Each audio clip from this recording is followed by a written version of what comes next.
Рассказ о чувашских традициях и праздниках войдет в аудиовизуальную энциклопедию «Возвращение к истокам». Это своеобразный фильм о народных Поволжья.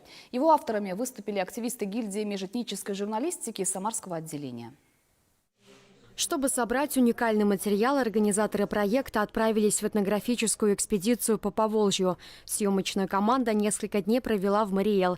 Сейчас активно знакомятся с чувашскими умельцами. Первым героем стал чебоксарец Евгений Ларин. Он уже больше 40 лет вырезает из дерева различных сказочных персонажей.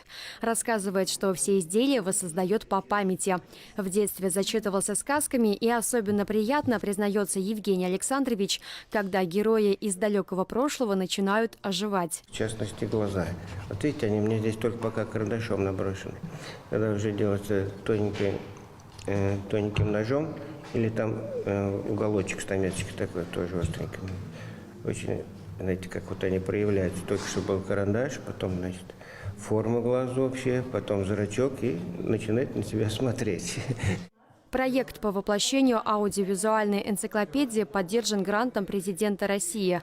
Авторы фильма уверены, таким способом можно не только привлечь внимание к национальной культуре, но и развить новые туристические направления. У меня просто мурашки бегали по коже, когда вот ты действительно вот чувствуешь вот эту всю энергетику, которая идет из глубины веков, да, и они вот это все донесли.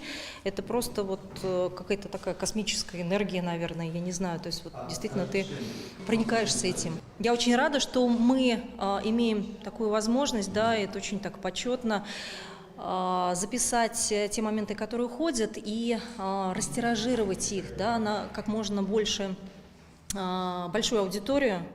Вот в таком чувашском наряде девушку сегодня, пожалуй, можно встретить лишь на празднике. На мне платье, украшенное вышивками и монетами, и тухья. Кстати, такой головной убор могут носить лишь девушки, незамужние.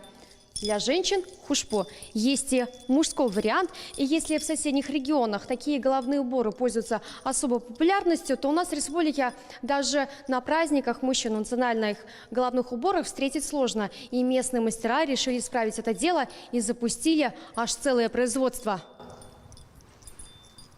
Носили зимние головные уборы, были и летние головные уборы. И вот сейчас много-много времени мы со своим супругом все это исследовали, все посмотрели и вышли к выводу, что вот этот головной убор в современном стиле очень он подходит.